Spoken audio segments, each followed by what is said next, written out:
Bien, ahora sí, formalmente, buenos días a todas y a todos. Damos una especial bienvenida a Daniel Ventura, que nos acompaña en la inauguración de este ciclo de charlas que hemos denominado Materia Arquitectónica, con una charla acerca de un tema que entendemos caracteriza buena parte de su obra, como es fuerza material. Daniel Ventura es arquitecto por la Universidad de Buenos Aires, graduado en 1992 y doctorando en la Universidad de la República del Uruguay. Es decano de la Facultad de Arquitectura, Diseño y Planeamiento Socioambiental de la Universidad de Flores, sede de Buenos Aires. Entre 1998 y 2012 se desempeñó como coordinador y profesor de la Maestría en Diseño Arquitectónico Avanzado de la Facultad de Arquitectura, Diseño y Urbanismo de la Universidad de Buenos Aires, bien digo. Desde 2016 dirige el programa de actualización Proyecto Material en la misma universidad, donde además se desempeña como profesor adjunto de Arquitectura 1 a 4, Planificación Urbana y Proyecto Arquitectónico. Desde 2010 tiene a su cargo el Seminario Tectónica en la Maestría en Arquitectura de la Facultad de Arquitectura, Diseño y Urbanismo de la Universidad Nacional del Litoral. En el año 1994 abrió su estudio profesional y de 2008 es titular del estudio Ventura Birsi Arquitectos. Su trabajo ha sido publicado en numerosos libros y revistas especializadas y fue distinguido con premios nacionales e internacionales de arquitectura. En 2012, su obra, Casa de Ladrillos, ha sido premiada por formar parte del panorama de obras de la 8ª Bienal Iberoamericana de Arquitectura y Urbanismo en Cádiz, España, y distinguida en la Bienal Internacional de Arquitectura Argentina. Su trabajo en general ha sido expuesto en diferentes ciudades de Europa, Estados Unidos y Sudamérica. Ha dictado conferencias, talleres y seminarios en diferentes ciudades de Argentina, Latinoamérica y España. Daniel, dejamos en tus manos la jornada. Bueno, muchas gracias. Gracias por la invitación, Claudio, a tu taller, a toda la gente del taller.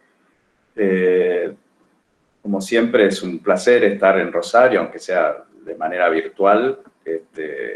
Creo que la última charla presencial que di fue en Rosario, antes de la pandemia. Me acuerdo en el Colegio de Arquitectos de ahí de Rosario, que fuimos a presentar un documental, y estuve ahí en un taller dando una charla también. Así que,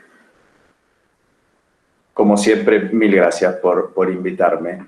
Voy a compartir pantalla y les cuento un poco de qué va la charla de hoy. A ver, díganme si se ve. Voy a compartir. Todavía no. Ahora, díganme. Ahí sí. Ahí sí. Perfecto. Voy a ocultar algo que hay acá. Bueno. La idea de la charla de hoy, yo voy a mostrar 3 obras, básicamente, ¿no? 3 obras que son del estudio que conformamos con Andrés Birsi, ¿no? Estas obras son un poco la excusa o son digamos, el dispositivo por el cual voy a tratar de introducirlos a los intereses y a las problemáticas que nosotros, digamos, vamos desarrollando, ¿no? Y que vamos desarrollando en los términos de pensar que una obra de arquitectura para nosotros es una investigación sobre diferentes temas en los que la obra aborda, o los que la obra aborda o los que para nosotros tienen un interés particular para poder producir, digamos, lo que entendemos como la construcción del espacio arquitectónico, ¿no? Estas 3 obras que voy a mostrar están todas en Buenos Aires, dentro de la región metropolitana de Buenos Aires, y tienen, digamos, son viviendas en general. Y los intereses por los cuales, digamos, están atravesadas estas obras tienen que ver con esta dualidad que existe entre la dialéctica, entre la materia y el proyecto, ¿no? Entre lo material y lo proyectual. Cómo poder proyectar a partir de pensar la construcción material, ¿no? Y en ese aspecto parece interesante mencionar como esta idea tectónica de la que habla Frampton, donde dice que la tectónica adquiere carácter de verdadero arte en la medida que equivale a una poética de la construcción. Dice que la inevitable naturaleza terrestre de un edificio posee un carácter tan tectónico y táctil como escenográfico y visual, aunque ninguno de estos atributos niega su espacialidad. Y ahí quisiera hacer como paréntesis sobre pensar esta idea de lo tectónico, ¿no? Y lo táctil en términos de material, que no se refiere solamente a un tema técnico de la arquitectura, sino que incorpora esta idea de espacialidad, ¿no?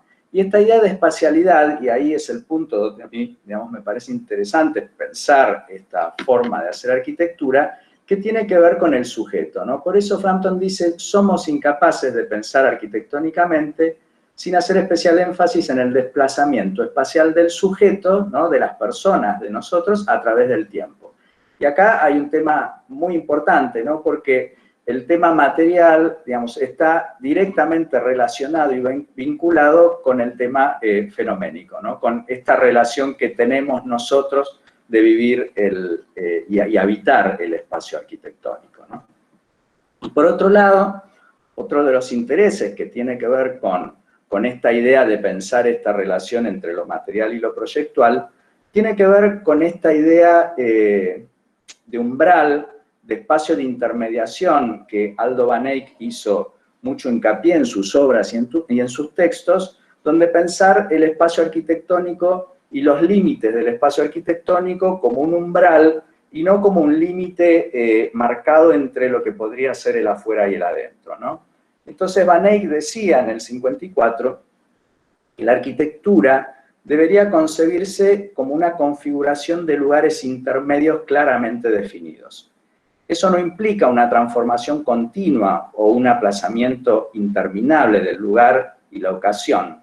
Por el contrario, implica un rompimiento con la tendencia de borrar todas las articulaciones entre espacios, es decir, entre el interior y el exterior, entre un espacio y otro. En su lugar, la transición debe articularse por medio de lugares intermedios, definidos, ¿no? Que permiten el conocimiento simultáneo de lo que es significativo al otro lado, ¿no? Entonces, pensar que la arquitectura no se mira solamente desde un solo lugar, sino que existe un espacio de intermediación, un umbral, un espacio intermedio, ¿no? Una transición, como dice Van Eyck, que permite como esta relación, ¿no? Entre un espacio y otro espacio del lugar. Y esto se construye, ¿no? Por eso para nosotros es importante pensar esta idea de la construcción, porque la construcción es la que permite realizar estos límites entre estos dos espacios. Y estos límites entre estos dos espacios no es necesariamente un muro, puede ser un espacio de intermediación. En ese punto, digamos, donde estamos parados pensando, digamos, nosotros, la producción arquitectónica, hay 7 puntos o 7 momentos en los que nos interesa hacer hincapié y que son los que, de alguna manera, yo llamo intereses por los cuales nosotros abordamos nuestros proyectos arquitectónicos, ¿no? Hago otro paréntesis, pensamos que estos intereses no solo tienen que ver con la producción arquitectónica de nuestro estudio de arquitectura, sino con los fundamentos pedagógicos con los cuales nosotros también enseñamos arquitectura, ¿no? Que, digamos, para nosotros es prácticamente lo mismo. Hacemos lo que enseñamos y enseñamos lo que hacemos, porque en realidad la arquitectura es una sola, ¿no?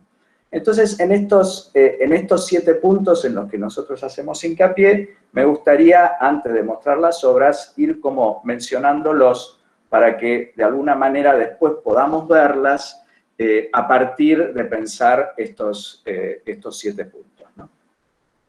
El primero, y uno de los más importantes también, y también por los cuales entramos a la arquitectura, ¿no? Como desde dónde aparece esa hoja en blanco cuando empezamos a proyectar, tiene que ver con el estudio de los antecedentes, ¿no?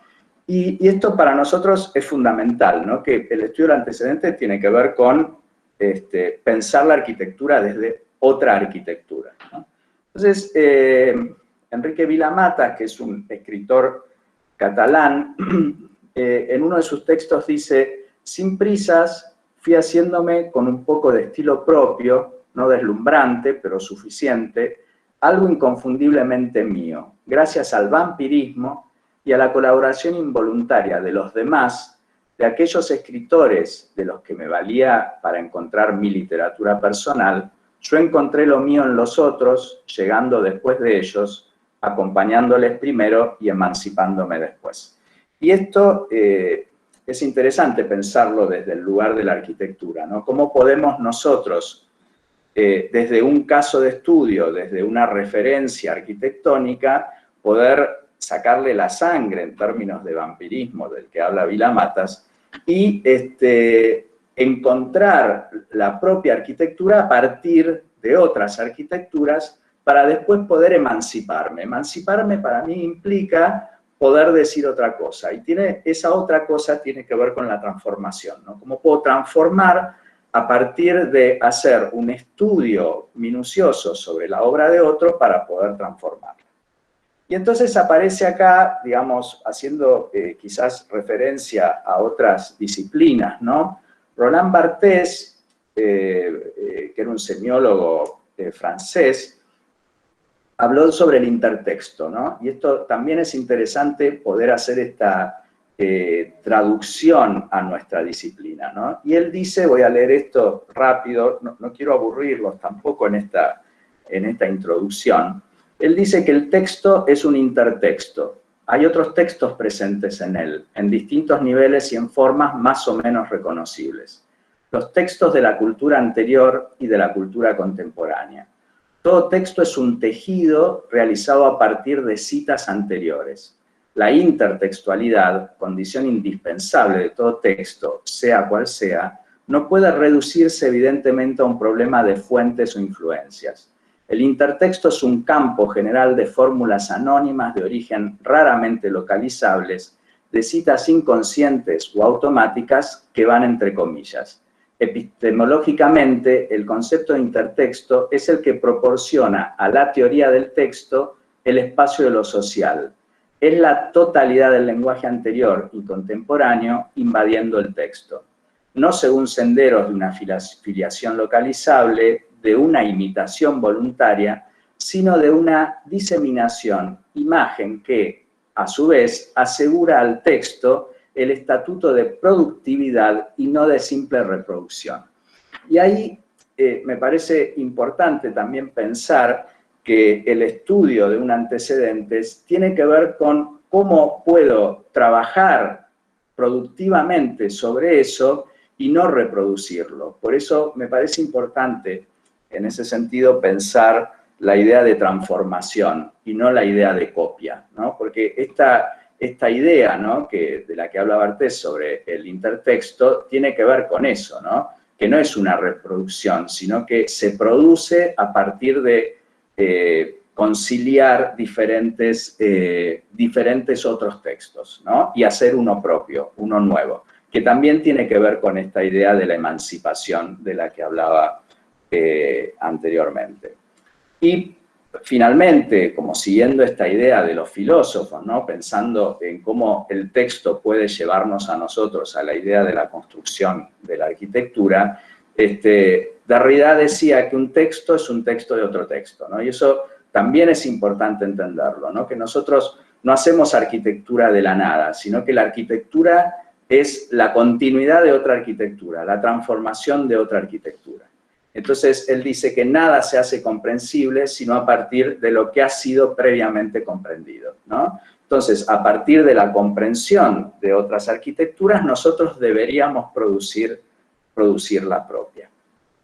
Esto como primer punto fundamental para entender esta manera en la que nosotros nos paramos sobre, digamos, la producción arquitectónica, ¿no? El otro punto fundamental, que lo tomamos como segunda puesta en valor de las cuestiones arquitectónicas, no es la de la estructura.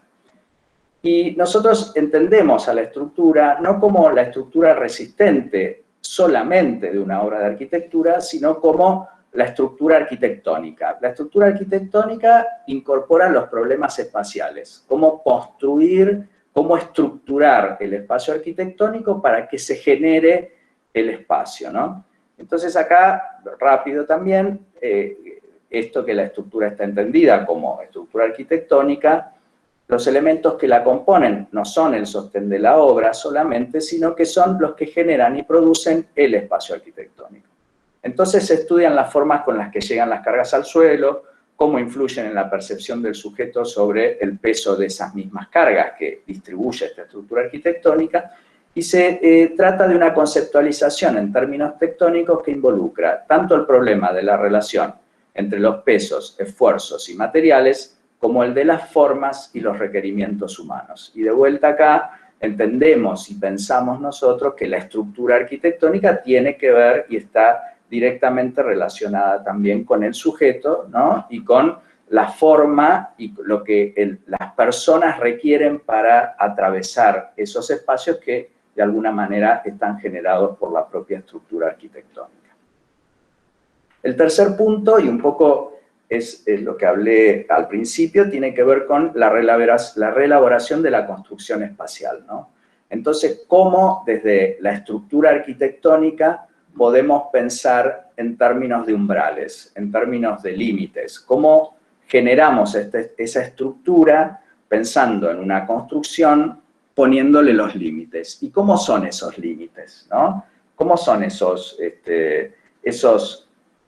umbrales que la arquitectura dispone para que se genere el espacio arquitectónico? Entonces, en esos términos nos parecía volver a citar a Aldo Van Eyck, ¿no? Donde habla que los proyectos deben manifestar en términos arquitectónicos el deseo real de superar las polaridades que realmente no existen. Individual, colectivo, material, emocional, parte, todo, permanencia, cambio, interior, exterior. No son dualidades. Van Eyck plantea que no existe una dualidad entre una cosa y otra, ni una polaridad. Dice que este hecho debe expresarse en cualquier proyecto, ¿no? Y es esta idea del umbral, del espacio de intermediación, ¿no? Que no existe el afuera y el adentro, sino que existe este espacio intermedio que permite vincular un lugar con otro lugar. Por eso nos parece importante pensar, ¿no? Como haciendo una secuencia entre pensar la estructura arquitectónica, construir esa arquitectura a partir de entender la construcción de ese umbral y de ese espacio de intermediación, ¿no? Por otro lado, es importante entender que para construir esa estructura arquitectónica se necesita materializarla, ¿no? Nosotros, los arquitectos, nuestra forma de materializar es con los materiales de arquitectura, ¿no? Y por eso este punto 4 tiene que ver con esa conciencia sobre la producción material, ¿no? Ser consciente sobre los materiales que estamos utilizando para poder construir esa estructura, ¿no? Y acá nos parece importante pensar en una clasificación que Ignacio Paricio hizo en el 2004, en un libro que se llama La construcción de la arquitectura, que clasificó a los sistemas de producción en tres, ¿no? Por moldeado, por montaje y por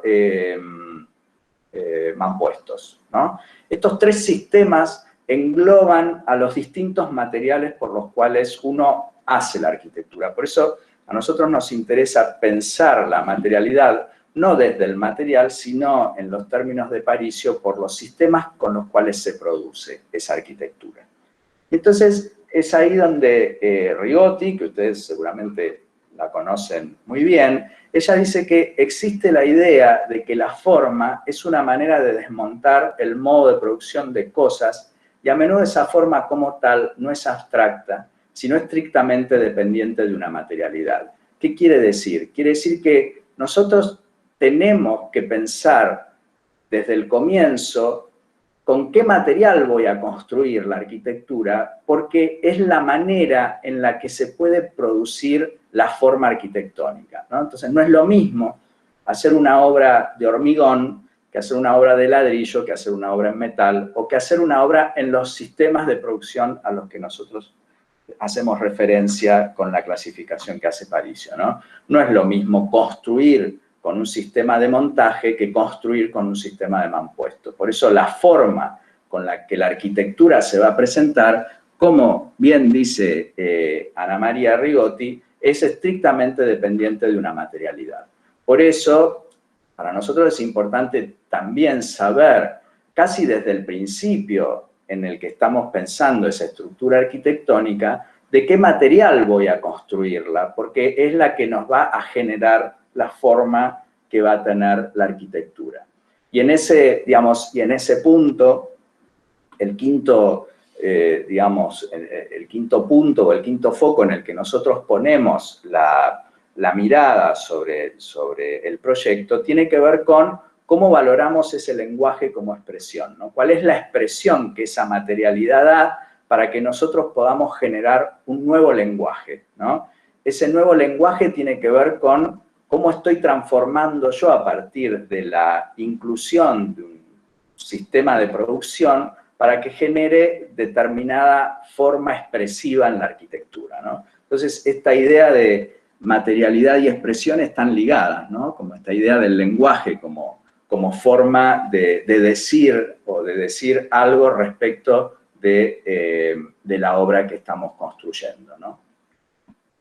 El sexto punto, y en ese sentido vamos como introduciéndonos a la manera en la que vamos abordando el proyecto, es el lugar, ¿no? El lugar de la arquitectura como presencia de la arquitectura, ¿no? Ese lugar que es el lugar físico, donde la arquitectura va a encontrar su terreno, su sitio.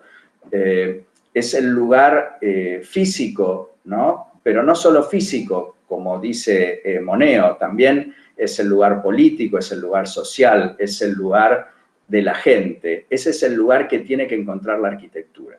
Entonces, en esta cita sobre inmovilidad sustancial que Moneo escribe en una revista Circo, él dice que la arquitectura alcanza su verdadero estatus cuando se realiza, ¿no? Cuando se hace, cuando se construye. El suelo es el que garantiza su condición de objeto. Sin el terreno, sin un específico y único lugar, la arquitectura no existe. Uno de los rasgos característicos con que más fuerza se distingue a la arquitectura es la construcción.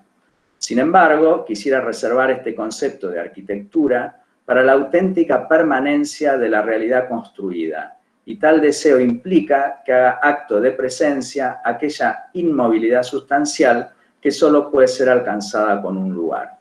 ¿Qué quiere decir? Que el lugar es el que deja a la arquitectura de una forma física, como inamovible, ¿no?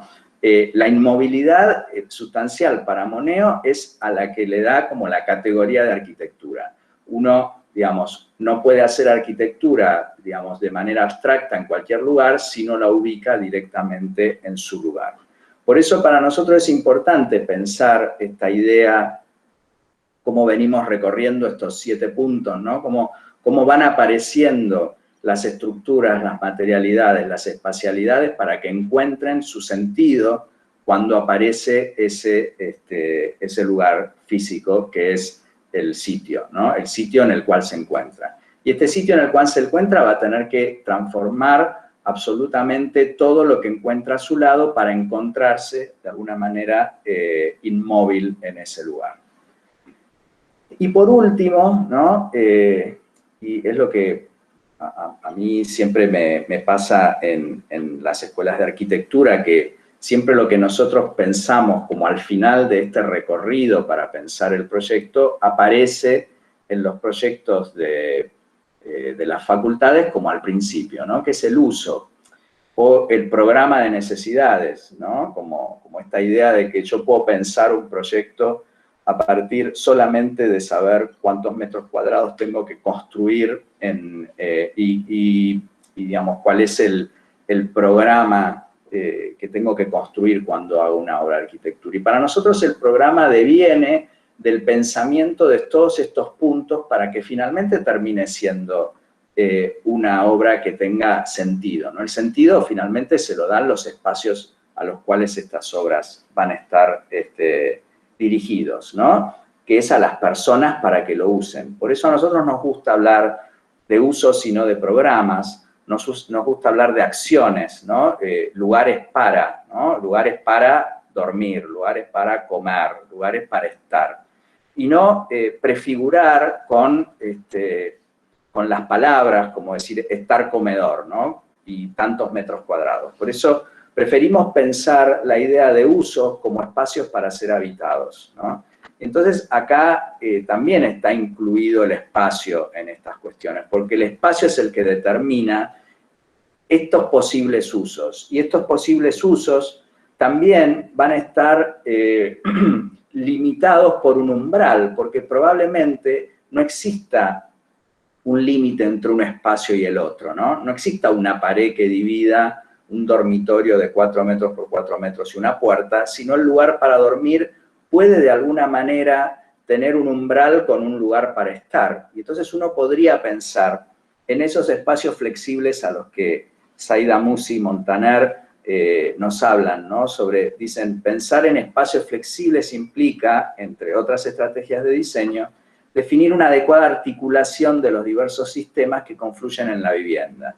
Estos deben ser pensados de forma tal que permitan la mayor evolución y adecuación de los componentes a los requerimientos cambiantes de los usuarios. El objetivo es definir sistemas constructivos que no se conviertan en obstáculos para las transformaciones. O sea, lo que quiere decir es que estos usos pueden seguir transformándose a través del tiempo porque lo que es fijo es el espacio, pero en realidad uno puede moverse a través del espacio para que se pueda transformar y que podamos tener acciones diversas dentro de un mismo lugar. Esto que rápidamente les cuento tiene que ver justamente con estos intereses con los cuales nosotros entramos a las obras de arquitectura, ¿no? Supongo que debe haber otros y muchos más. Esto es lo que a nosotros nos parece una forma coherente y consciente de aproximarse a los problemas de la arquitectura. Por eso nosotros hacemos un trabajo bastante artesanal pensando en esos problemas. El estudio y la investigación que hacemos en cada obra tiene que ver con cómo producir una relación entre estos puntos y poder construir un espacio arquitectónico posible, en un lugar posible y que todo tenga, de alguna manera, como dice Moneo, una inmovilidad sustancial. Las 3 obras que les contaba antes, que les voy a mostrar, están en 3 áreas diferentes del área metropolitana de Buenos Aires, ¿no? Como ustedes saben, la ciudad de Buenos Aires, que tiene 3 millones de habitantes, está concentrada a través de, digamos, una avenida que la divide de la otra parte del Gran Buenos Aires, pero la mancha es la misma, ¿no? Tiene una concentración muy grande de habitantes. Piensen que Buenos Aires tiene 3 millones de habitantes solamente en este área central y después, desde norte a sur, otros, digamos, 12 millones de habitantes. En total, hay unos 15 millones de habitantes que están todos concentrados en un área muy pequeña del país, que es el 33% de los habitantes están concentrados en este lugar, ¿no? Hoy, como todos sabemos, la pandemia hizo que esto sea realmente un problema y no una necesidad. Hoy muchas de las personas están tratando de irse de este conglomerado de personas muy juntas unas con otras, ¿no? Las obras que yo les voy a mostrar están donde están estos círculos blancos, 2 en la ciudad de Buenos Aires, una más en el área central, en el barrio de Colegiales o Chacarita, ahí como en Borde, muy cerca de la zona norte de la ciudad. La otra está en Villa Devoto, que está en el borde geográfico noroeste de la ciudad, casi en el borde con la General Paz, en un barrio residencial muy lindo de la ciudad de Buenos Aires. Les diría que es uno de los pocos que tiene una escala bastante baja, ¿no? De viviendas unifamiliares. Y otra, la última, está a 80 kilómetros de Buenos Aires. Es el último lugar, digamos, pueblo que está en el borde del área metropolitana de Buenos Aires. Pertenece al área metropolitana de Buenos Aires, junto a Zárate y Campana, son el límite, y La Plata es el límite sur, de un pueblo de 9.000 habitantes, ¿no? Que está en el área casi rural, ¿no? Saliendo hacia el norte por la Ruta 8, muy cerca de Zárate. El lugar es Capilla del Señor y pertenece a un partido que se llama Exaltación de la Cruz. Es un pueblo histórico muy lindo de la provincia, donde nosotros estamos haciendo ahí una casa. Empecemos por esta obra que quizás muchos de ustedes la conocen, sé que la estudiaron en Rosario y en otras universidades más, que tiene que ver con la Casa de Ladrillos. Acá, digamos, nos tocó trabajar sobre la reestructuración de una casa existente, ¿no? Esta casa era igual a esta casa que ven acá al lado. Comparten una losa, que es la que está a este nivel, en un terreno que tenía 10 metros de ancho, que lo subdividieron en algún momento, y quedó una medianera de 15 centímetros que divide una casa de otra casa. Y dividía una casa igual a esta, con una ventana muy chiquita, un terreno muy chiquito, ¿no? Donde esto tiene 10 metros, pero la subdivisión hizo que cada uno de estos lotes tuviese 5 metros de ancho por 15 metros de profundidad. Ahí nosotros ya teníamos ese primer problema para poder producir esta casa que los clientes nos piden que tuviera, lo único que ellos querían era que tuviera mucha luz, ¿no? Que la casa tuviese mucha luz y que no veían la posibilidad de que eso sucediera en un terreno tan chico, ¿no? Entonces nosotros empezamos a trabajar con esta idea de pensar esto del umbral, ¿no? Del límite entre lo que podría ser el espacio público del espacio privado, ¿no? Y ese límite que tenía que ser bastante flexible por un lado, porque tenía que atravesarse, pero por otro lado tenía que tener tanto seguridad como no podía estar tan expuesta al espacio público, porque bueno, no había mucho lugar para producir los espacios interiores.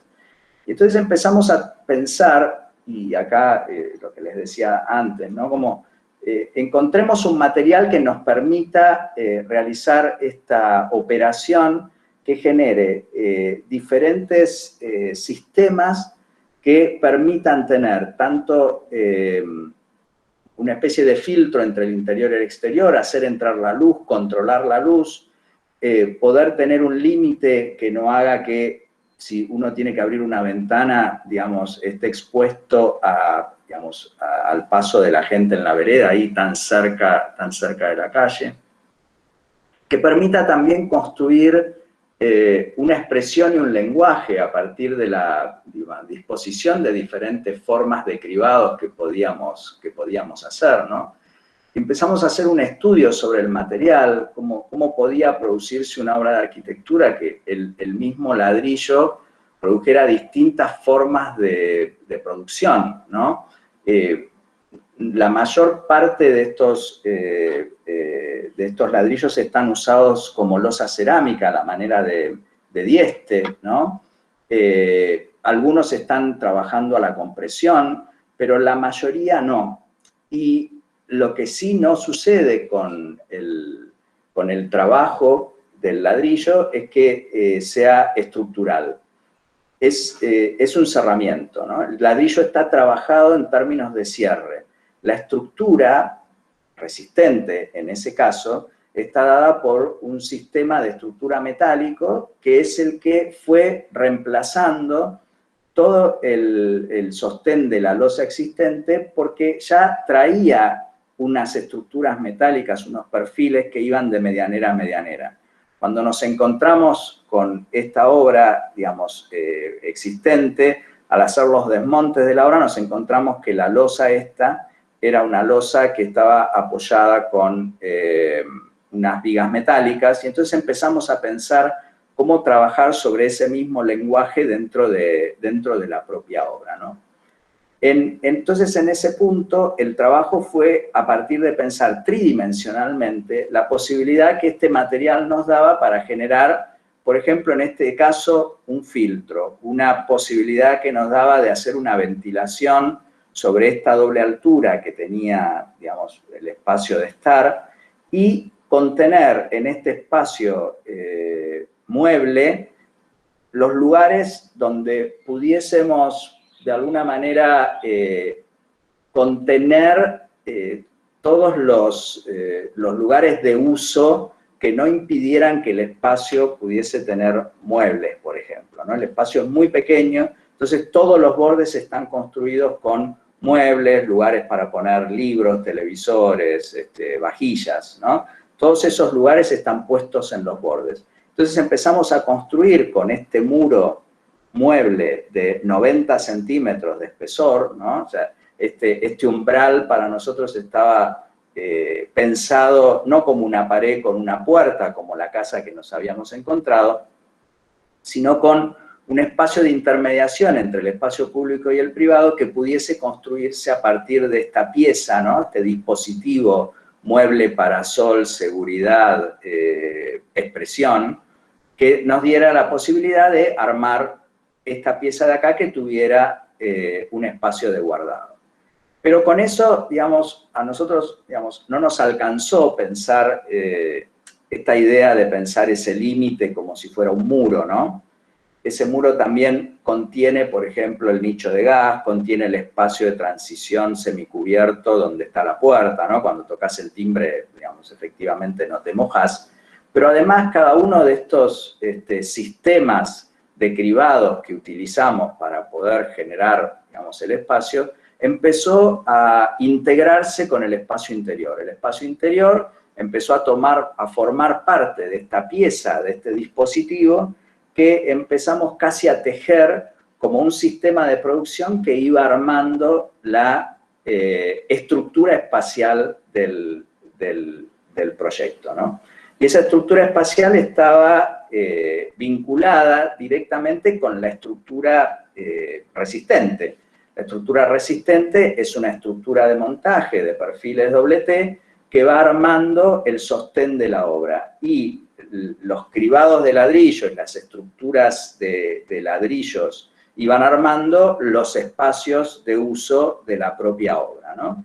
Entonces acá, cada uno de estos trabajos y ensayos que fuimos haciendo a partir de encontrar las formas por las cuales aproximarnos a la construcción, se fueron haciendo en maquetas en escala 1:10, con ladrillitos, ¿no? Toda la producción de esta pieza nosotros la fuimos moldeando para entender que finalmente no era una casa que estaba construida solamente en ladrillos, ¿no? Sino que era una casa que estaba construida y producida por los 3 sistemas de producción, ¿no? Los del mampuesto, por un lado, que era el que iba armando la estructura arquitectónica, el de montaje, que son todos los perfiles que ahora vamos a ver que arman la estructura de sostén, ¿no?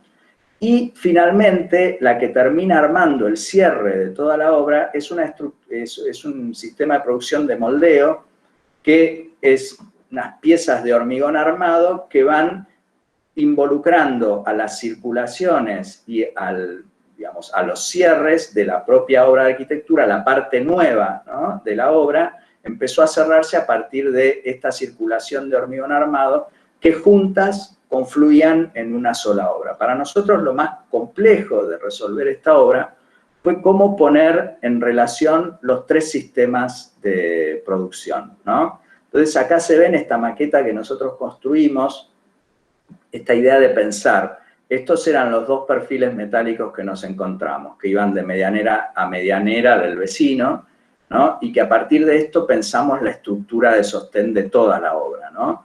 Desvinculamos los muros portantes de los bordes los hicimos muros de cerramiento de ladrillo, ¿no? Y esta pieza de ladrillo que empezó a armar todos los bordes de los espacios de uso, ¿no? El espacio para estar, el espacio para comer, el espacio, digamos, para comer un asado, el espacio para dormir y otro espacio, digamos, de uso múltiple en relación con una terraza, donde toda esta circulación finalmente con la pieza dispositivo hormigón que terminaba de vuelta en un espacio abierto que volvía a ver el espacio exterior, ¿no? Como este umbral terminaba funcionando en términos de recorrido a partir de esta escalera hasta volver a ver el espacio que había dejado en la planta superior, ¿no?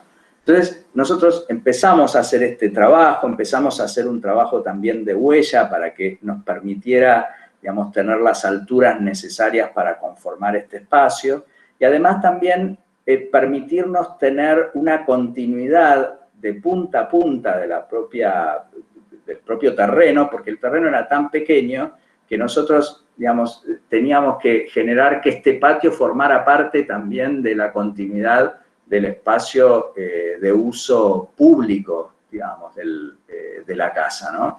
Entonces empezaron a tener cualidades los espacios, ¿no? El espacio de estar con una doble altura, el espacio para comer un poco más aplastado, con continuidad, y todos los muebles alrededor para que no interfirieran en el uso del espacio acotado de la propia casa, ¿no?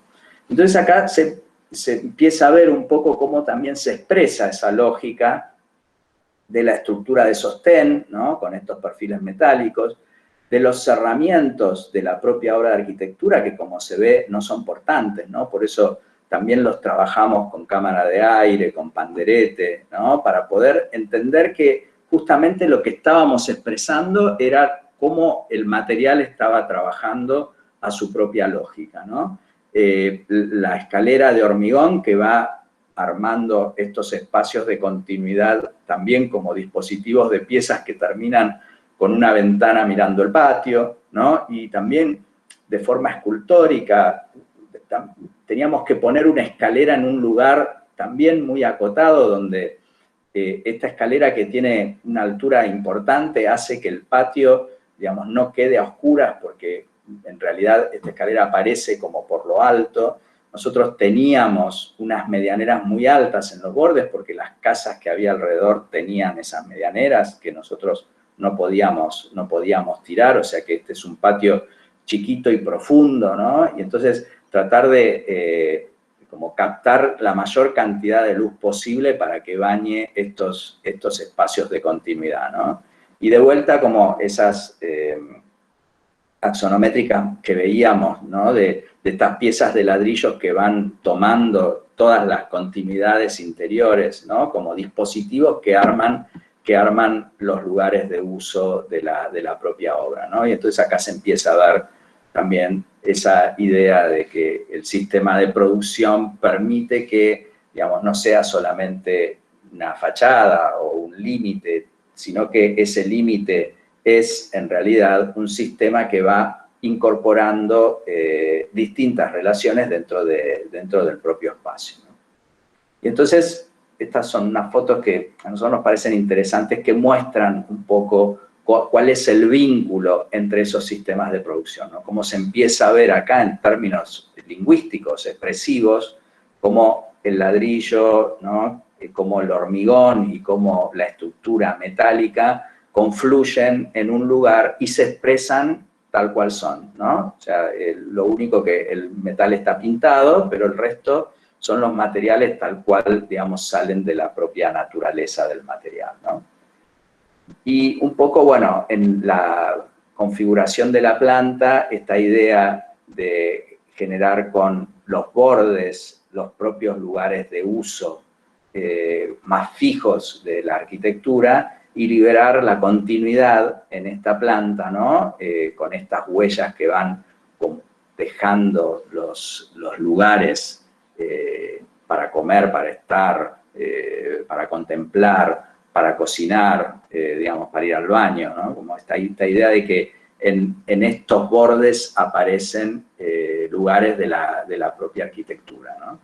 Y las estructuras que van liberando a los bordes digamos, de los propios límites del recinto del terreno para generar una estructura independiente y armar con los sistemas de mampuesto la construcción de esos bordes de uso, ¿no? Y que son solamente los cerramientos. La obra llega hasta arriba en un espacio que empieza a tener de vuelta un espacio que vuelve a mirar al frente, ¿no? Cuando en realidad la intención era que en la planta baja de la casa aparezca esta idea de tener un grado de privacidad mayor. Cuando vas ascendiendo por la casa, volvés a ver el espacio público a partir de esta continuidad, de esta terraza, ¿no?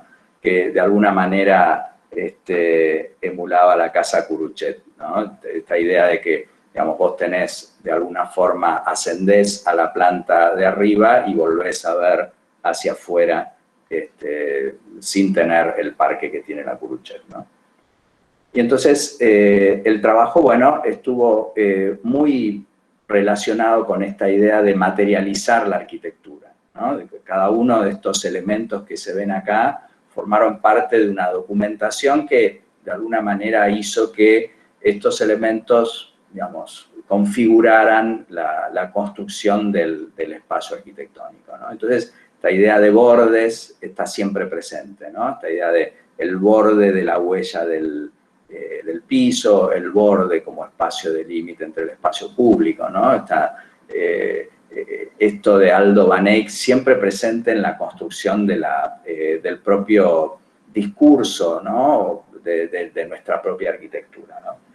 Y aparecía acá como esto de que la casa se presentaba como una cosa bastante maciza frente al espacio público. Bueno, cuando se prende a la noche, empiezan a aparecerse, ¿no? Como estos espacios, ¿no? Se empieza a reconocer que, digamos, la casa tiene una espacialidad y ese umbral empieza a estar un poco más lejos, ¿no? Entonces se empieza a ver de vuelta el ladrillo del dormitorio, ¿no? Entonces, ¿cuál es el espacio de intermediación finalmente que existe en esta obra, ¿no? Es el espacio interior, el espacio exterior, esta idea de que tampoco toque el piso, ¿no? Como nos parecía importante también poder, aunque sea de una manera muy mínima, tener que la vereda tenga un mínimo de continuidad. Entonces, estando en el comedor se ven los pies de las personas que caminan por acá, y esto permite también ventilar de manera cruzada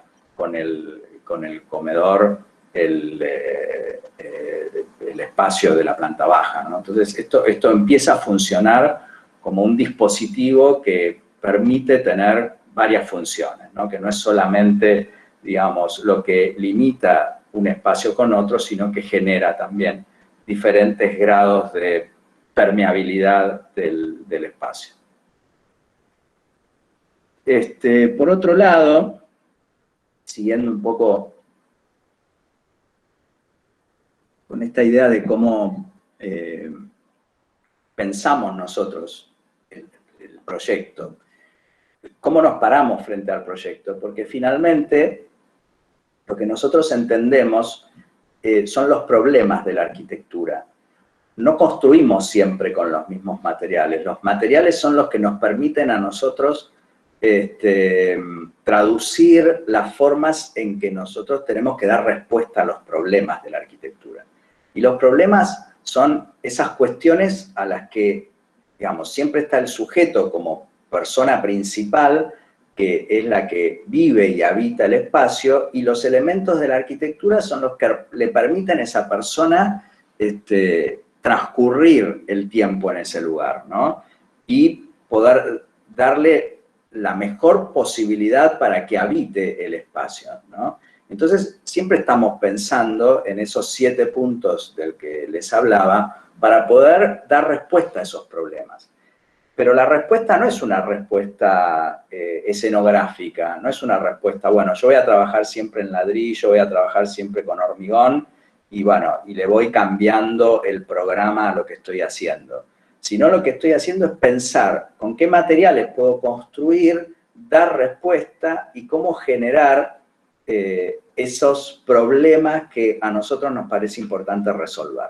Entonces, acá aparece de vuelta esta idea de espacio de intermediación entre el espacio público y el espacio privado. Cómo construir con otro material, ya no es el ladrillo, sino es un sistema de parasoles metálicos de chapa perforada que digamos, que se pliegan y que se abren, ¿no? Y que arman un espacio de 70 centímetros entre la estructura de hormigón, que es una estructura también, que es una estructura arquitectónica que trabaja como estructura de sostén, pero a su vez es la que arma la estructura del espacio de las unidades, ¿no? Este es un edificio que tiene 7 unidades de vivienda, donde la estructura de hormigón armado es la que genera, a partir de su posición dentro de la configuración, las distintas unidades, ¿no? Y ahora les voy a mostrar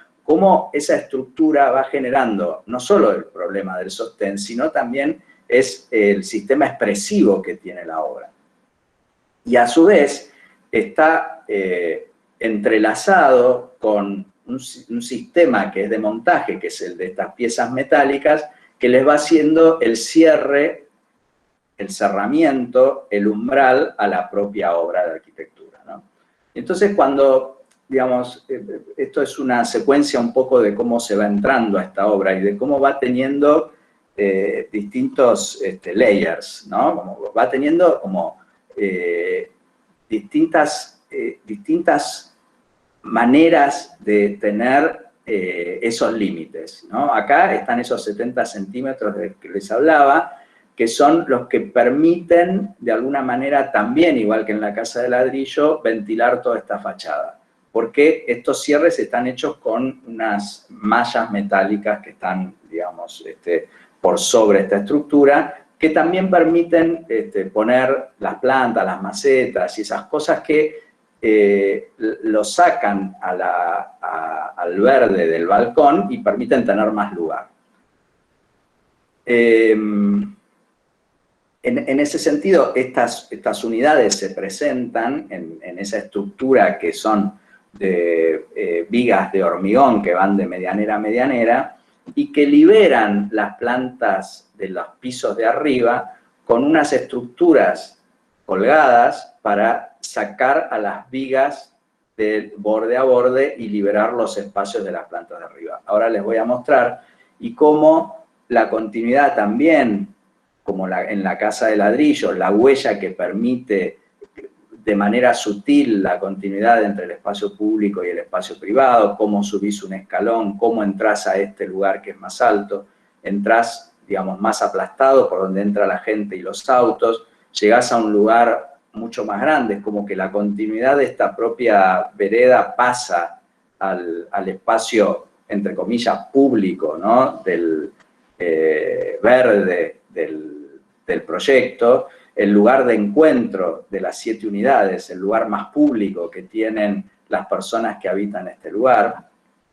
Por otro lado, quiero decir que nosotros tenemos el estudio acá, nosotros hicimos este proyecto comprando el terreno, buscando los inversores para poder armar este sistema que nos permitía a nosotros tener mi socio Andrés, el departamento donde vive, y el estudio donde trabajamos, ¿no? Y entonces, en esa, digamos, conjunción, resultó que podíamos tener un edificio con distintas tipologías, ¿no? Y estas tipologías eran un lugar de trabajo, que era que estaba, de alguna manera, digamos, en un edificio mixto, entre comillas, donde, digamos, este lugar se usa más los días de semana y estos lugares se usan más los días de fin de semana, que con la pandemia terminó siendo, digamos, todo al revés, pero finalmente cada uno de estos lugares tiene su propio, digamos, lugar común y una forma de acceder a las unidades donde el espacio de llegada a las unidades es un espacio abierto, ¿no? Tenés el ascensor por un lado y las escaleras por el otro que te van dejando en las puertas de tus unidades, ¿no? Y esto tiene como esta secuencia, ¿no? La misma materialidad de la vereda que va entrando al espacio de acceso de la calle, ¿no? Esta transparencia siempre está presente, ¿no? Esta idea de continuidad entre el espacio público y el privado, hasta llegar a este lugar de acá, ¿no? Que es el lugar en el cual conviven, digamos, las personas que habitan este lugar, donde en el estudio hay una diferencia entre un programa y otro programa, ¿no? Hay unas piedritas que te separan de este espacio en doble altura que es el estudio. El estudio no tiene ventana hacia este lugar, quiere decir que las personas que entran al edificio van directamente hacia las escaleras o el ascensor, ¿no? Hay un límite casi sutil entre entrar a un lugar y al otro lugar.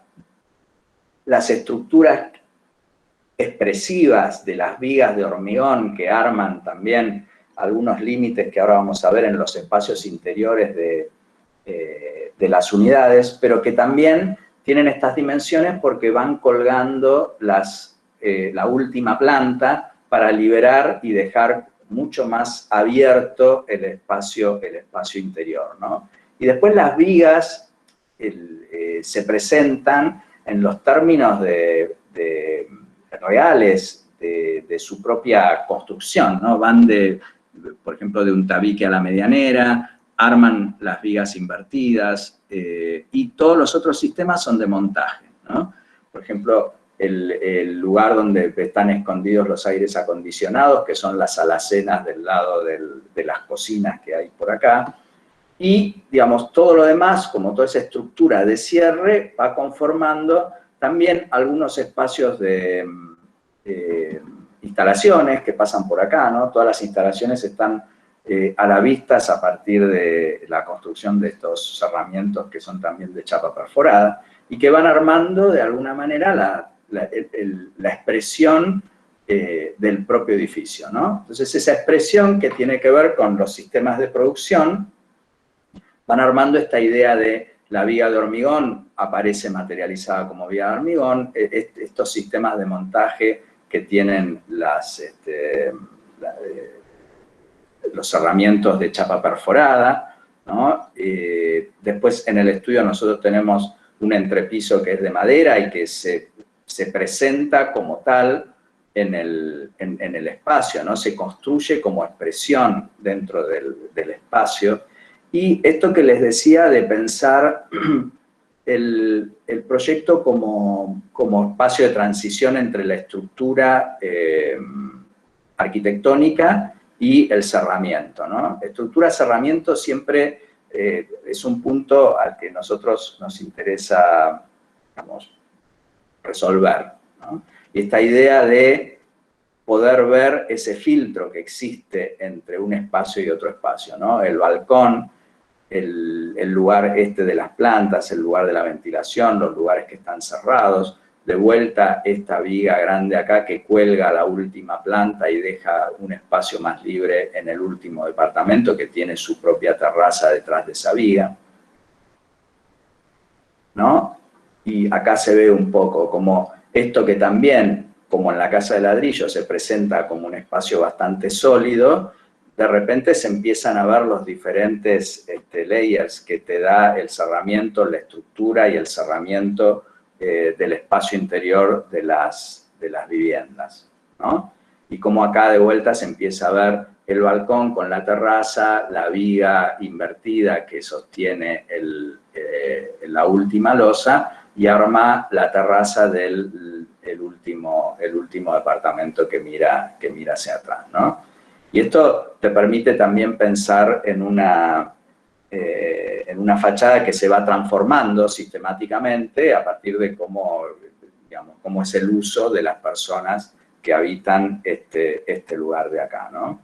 Otra de las cosas que nosotros, digamos, en la que tuvimos que trabajar, porque todas estas cuestiones están puestas bajo los reglamentos y las normativas para construir este tipo de edificios dentro de la ciudad. Esto que vuela a 70 centímetros hacia este borde, que es la línea de frente interno, ¿no? del propio, digamos, de la propia reglamentación. Como esto está agujereado, digamos, pasa el aire, no computa como superficie. Porque nosotros, si computáramos esto como superficie de la unidad, estaríamos pasados del FOT que tiene, que podemos construir nosotros acá en este terreno, ¿no? Y esto nosotros también lo utilizamos como para pensar que, digamos, si esto no computa, ¿no? Este engaño al código, pero sí forma parte del espacio interior del propio departamento. Y eso hace que visualmente y perceptivamente un departamento, una unidad que tiene 70 metros cuadrados, 65, visualmente parece mucho más porque el espacio siempre está como atravesando sus propios límites, ¿no? Y acá un poco lo que les contaba sobre la construcción del entrepiso del estudio, ¿no? Este es nuestro lugar de trabajo, donde también pensamos en esta situación de sistema de montaje en madera, cómo la madera también puede expresar la propia construcción, ¿no? Nos interesaba, digamos, poder reproducir esta idea de entrepiso encofrado, ¿no? Y esas vallas que utilizan las mismas obras de arquitectura para armar nuestro propio entrepiso, ¿no? Con ese lenguaje armamos digamos, este lugar de trabajo donde también no es en términos de estudio de arquitectura, no es una oficina, sino lo planteamos más como un taller donde nosotros hacemos maquetas en esa planta baja que es en doble altura, tiene varias funciones porque también hacemos reuniones docentes, hacemos correcciones con estudiantes, utilizamos este espacio de trabajo como un espacio, digamos, más de taller que de oficina, ¿no? Y después las unidades, que estas son las unidades que de alguna manera nosotros sacamos a la venta para poder construir finalmente el edificio, tienen también esta idea de filtro, esto que también se ve, digamos, casi opaco hacia el exterior, desde el interior, cuando hay luz hacia afuera, se empieza a ver esa continuidad que te da, digamos, el espacio y estos departamentos, que son departamentos, digamos, con medidas acotadas de 2 dormitorios, las continuidades que existen entre los espacios abiertos y los cerrados, esos umbrales que intentamos hacer también en los espacios mínimos, permiten generar una percepción del espacio que intenta ser un poco más grande de lo que es, ¿no? Y entonces, por eso siempre intentamos pensar en metros cúbicos nosotros la arquitectura, ¿no? Como esta idea de este dúplex del último piso del frente, que también está pensado en términos como si tuviésemos una vivienda unifamiliar, pero en una vivienda múltiple, ¿no? Se accede a través de este patio que tiene esta viga invertida donde cuelga este entrepiso. Este patio, de alguna manera, tiene una parte cubierta, pero volvés a entrar en una parte descubierta, o sea, entras a través de unas ventanas y al espacio, digamos, de estar y de comer del departamento, que también te permite pensar que este departamento, que tiene los mismos 70 metros cuadrados que los de las plantas de abajo, pero que tiene muchos más metros descubiertos, ¿no? Y esos metros descubiertos te permiten generar esta continuidad entre el espacio abierto, cubierto, semicubierto y descubierto, más los 70 centímetros que, digamos, toma el borde del edificio, hace que perceptivamente esta unidad parezca una unidad mucho más grande de lo que es, ¿no? Entonces aparecen como estos espacios de intermediación que existen entre esa viga, el espacio de acceso, la escalera y el dormitorio. Este dormitorio, que finalmente tiene 3,5 metros por 3, visualmente contiene la posibilidad de mirar hacia todos estos lados, ¿no? Y entonces eso hace que se duplique la percepción del tamaño de los lugares. Y eso, para nosotros, ese trabajo de ir casi artesanalmente construyendo los límites de los lugares de uso que no solamente sean los que se pisan, sino que son también los que, digamos, los que se ven. Y para terminar, no sé cómo estoy con el tiempo, Claudio, si se me escucha bien, porque, viste, yo no veo a nadie acá. Es lo terrible del Meet, que uno pierde contacto con la audiencia. Sí, pero se te escucha bien y sigamos. Vamos con la tercera. Bueno, vamos con la tercera y después abrimos un momento de preguntas o lo que quieran, ¿no? También pueden interrumpirme, pero de alguna manera termino con esta última y abrimos ahí un poco las preguntas. Esta es la casa que les comentaba, que está en Capilla del Señor, que está a 80 kilómetros de Buenos Aires, y es un lote muy particular porque, de alguna manera, el pueblo, que tiene, digamos, su propia plaza, con la iglesia, la municipalidad, ¿no? Un pueblo típico de la colonia española, va creciendo hacia, digamos, hacia el norte, de una manera bastante particular, ¿no? Donde se abren unas calles que forman parte del mismo pueblo, ¿no? Que se conectan con las calles del pueblo, pero arman unas especies de cul-de-sac, ¿no? De rotondas, que sería como el final del pueblo, porque acá empieza el campo, ¿no? Acá empieza como una parte rural, es un lote que tiene la particularidad de ser el último lote del pueblo, ¿no? Y que se presenta hacia el norte con vistas al campo, ¿no?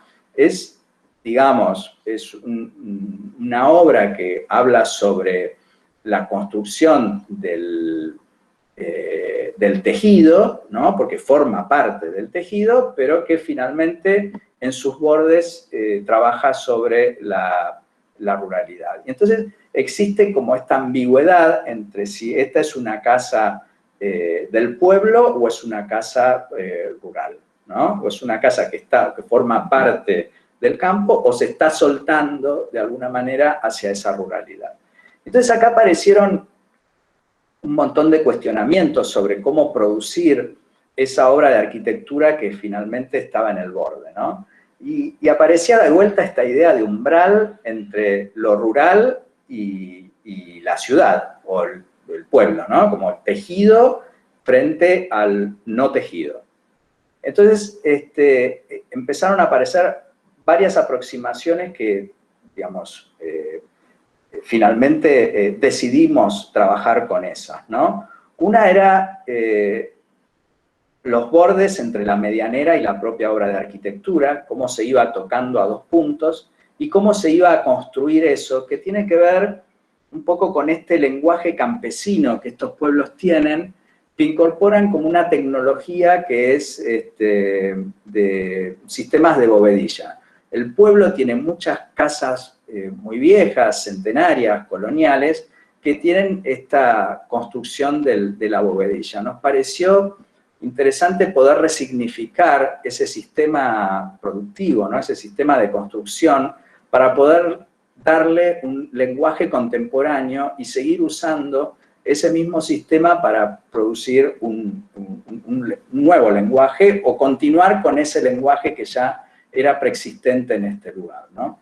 Y entonces, una de las ideas también que manejamos fue trabajar sobre un sistema de montaje de toda la obra, donde podía ser más sencillo trabajar a distancia, ¿no? Nosotros igual vamos a la obra muy seguido, pero pensarla como un trabajo que tuviera el sistema de montaje, tiene como unas lógicas donde, digamos, no podés fallarle, digamos, tienen las medidas que tiene que tener, y si le fallaste un poco no la podés construir. Entonces, esto estaba todo racionalmente pensado para que se pudiese construir rápidamente y pudiese armarse en términos de montaje esta idea de estructura que contuviera en sus techos las bovedillas, ¿no? Y esas bovedillas formaran parte también de ese lenguaje. Por otro lado, la casa que se plantea como en el borde de la medianera que mira hacia el campo, ¿no? Y se tira hacia esa medianera para poder producir casi todos los lugares que miren hacia ese lugar, ¿no? Lo importante era contemplar ese espacio infinito que te da, digamos, esta naturaleza que tenemos enfrente, ¿no? Que es nuestra, digamos, en Santa Fe también pasa lo mismo, ¿no? Como nuestro territorio tiene que ver con esa llanura, ¿no? Entonces, toda la, digamos, la expresión de la obra mira hacia ese lugar. Hacia ese lugar que tiene que ver con esta idea de construir estos sistemas donde el mampuesto y el montaje conviven en una misma relación. Entonces, se van armando los lugares de uso a partir de la construcción de este sistema de construcción, ¿no? Y acá se puede ver, ¿no? Y en este punto también hay un trabajo bastante sutil hecho sobre la idea de apoyarse en dos puntos sobre esta medianera, una forma de decir que, digamos, estoy tocándome y escapándome hacia la ruralidad, pero finalmente estoy agarrado al tejido del pueblo, ¿no? Como es la última medianera, y acá se ve perfectamente cómo aparece finalmente el campo, esta idea aparece como un nuevo espacio de intermediación entre el pueblo y el campo, entre la casa y un espacio intermedio que queda en el acceso para poder generar esa continuidad entre un lugar y el otro, ¿no? Es muy importante para nosotros construir este lenguaje que permite también, de alguna manera, desde el interior, visualizar este sistema constructivo y darle algún tipo de identidad, y que esa identidad está como vinculada o materializada a partir de entender esta dirección que la propia casa tiene en esta dirección hacia las visuales al campo, ¿no? Parecía como interesante en el momento de la construcción de la obra, se podía ver esta idea de poder subir a ese primer piso y poder contemplar digamos, estas vistas que tiene que son impresionantes frente digamos, al propio pueblo, ¿no? Estás dejando un pueblo para poder mirar y contemplar ese lugar. Y entonces empezamos a construir esta idea de tener esta medianera fija, el borde hacia el campo, los dos puntos que permiten entrar la luz y generar como una ventilación cruzada entre este espacio de plantas que hay acá y la construcción de estos elementos que van armando, ¿no? Son dispositivos de ladrillos que van generando los usos de los lugares, ¿no? O sea, este lugar de acceso en doble altura, el lugar para la salamandra y la chimenea, los lugares del baño, el entrepiso, los placares, la cocina. Ahora vamos a ver un poco cómo se manifiesta eso en la obra. Y después un cerramiento metálico que atraviesa el borde de la planta alta, que es el que le da el cierre a la propia obra, ¿no? Ese cierre es el que permite, de alguna manera también, en términos de lenguaje, esta idea de que también nos parecía interesante, como al llegar a la obra se ven como estos galpones de chapa, ¿no? La casa tiene que ver con esa reminiscencia galponera del propio campo, tiene que ver con esta idea de la bovedilla del propio pueblo, ¿no? Es una mezcla entre el campo y el pueblo, de vuelta, ¿no? La chapa de los graneros que hay en el campo, el ladrillo de las casas del propio pueblo.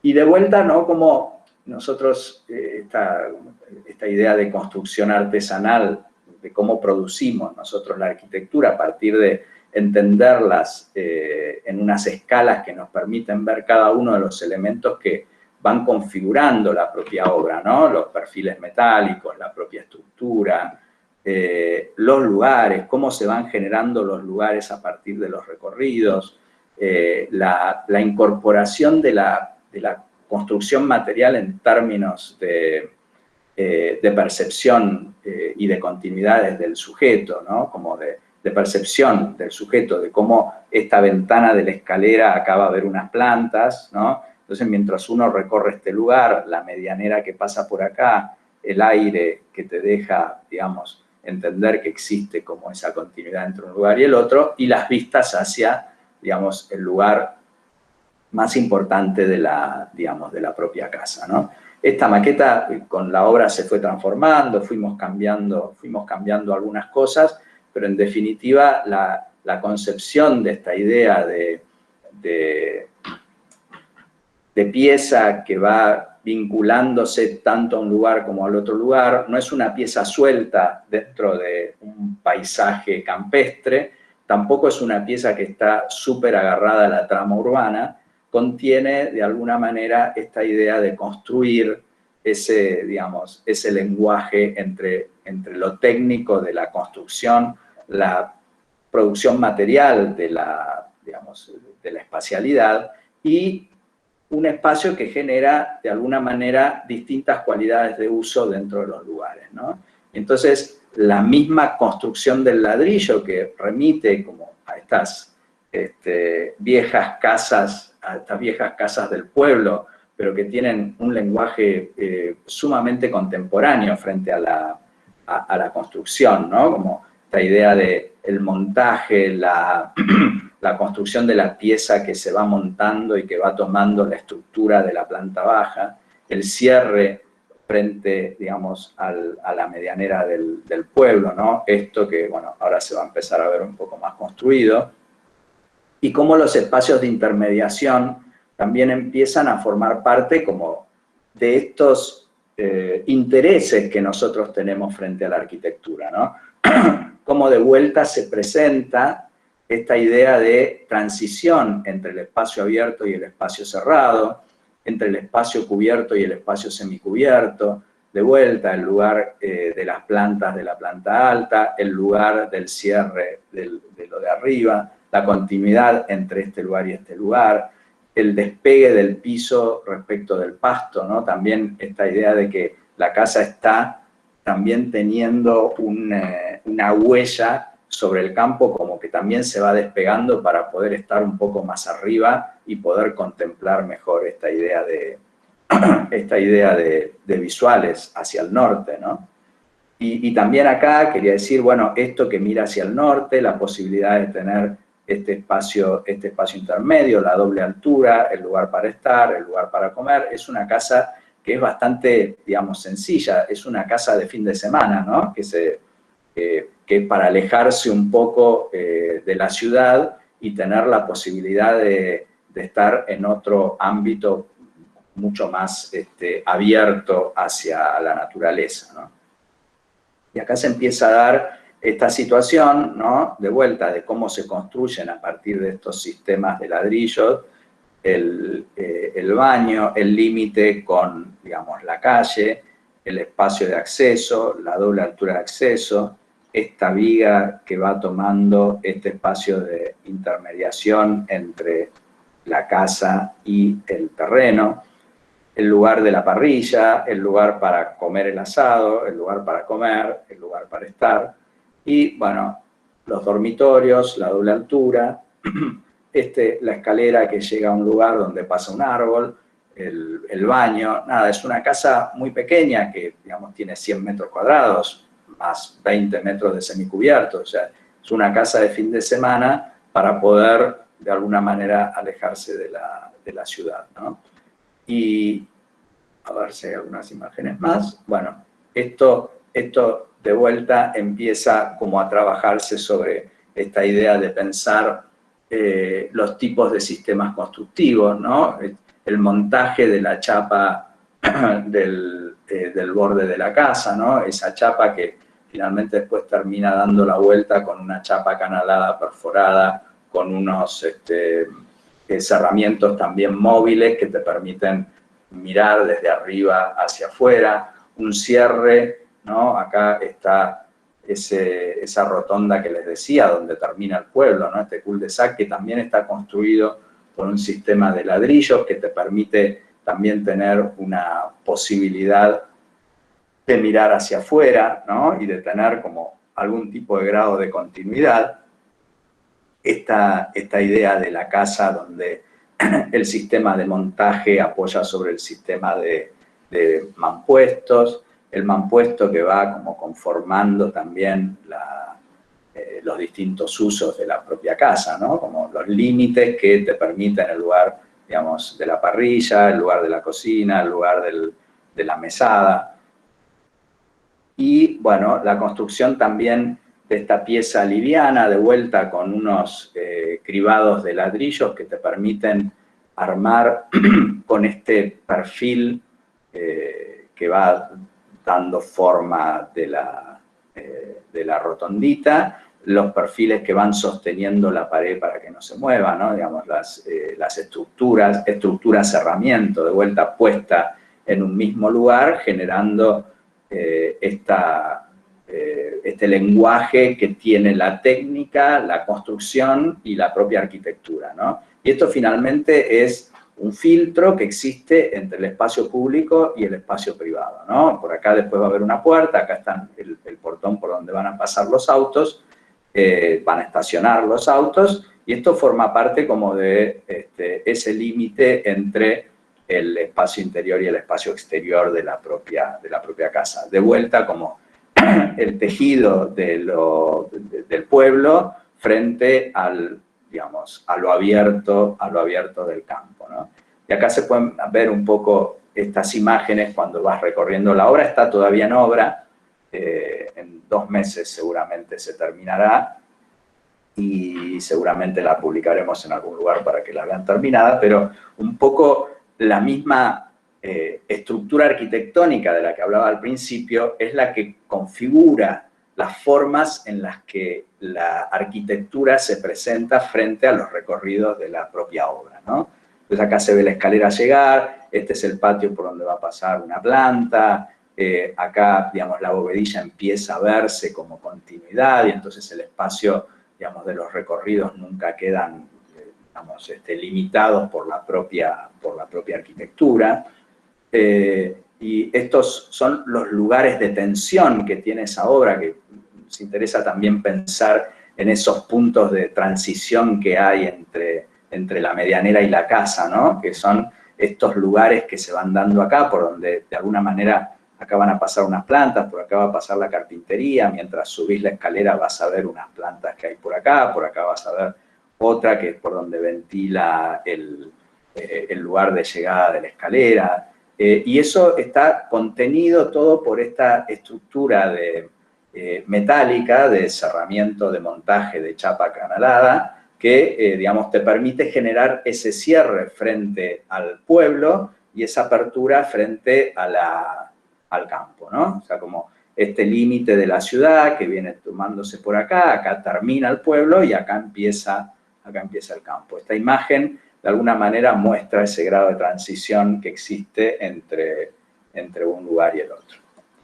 Y para terminar, quiero como dejarles un poco una frase de Stephen Hall, de su libro Entrelazamiento, que es una palabra que siempre nos da vuelta a nosotros para pensar la arquitectura, ¿no? Siempre estamos entrelazando entre distintos problemas las formas por las cuales construimos nuestra arquitectura, y coincidimos con esto que va pensando Stephen Hall en ese libro, donde dice que la arquitectura ha de permanecer en el ámbito de lo experimental, abierto a nuevos valores e ideas. El entrelazamiento constituye un entremedio que oscila de lo interior al exterior. Nuestro cuerpo se desplaza y al mismo tiempo se acopla con las sustancias del espacio arquitectónico.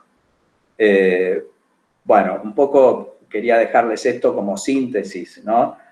Sobre los problemas por los cuales nosotros abordamos la construcción de nuestra arquitectura, pensando sobre todo en las personas, pensando en los problemas que hay que resolver para poder habitar esos lugares, y pensando en que, digamos, los problemas de la arquitectura no son solamente los problemas funcionales, sino que son todos aquellos posibles que, digamos, les mencionaba antes, que tienen que ver con muchos factores por los cuales la arquitectura para nosotros sí o sí tiene que atravesar y dar respuesta, ¿no?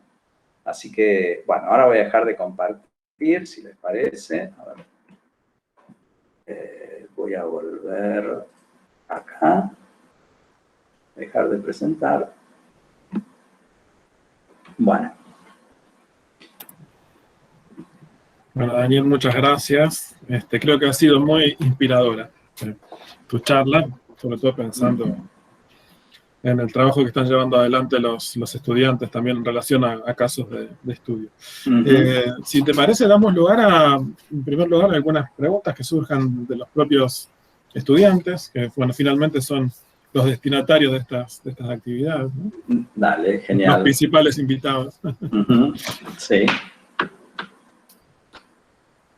Los escucho. Sé que es difícil, ¿viste? Sí, salir a preguntar, lo sabemos. Romper el hielo. Romper el hielo, lo sabemos, pero bueno, tomémoslo como una charla de café.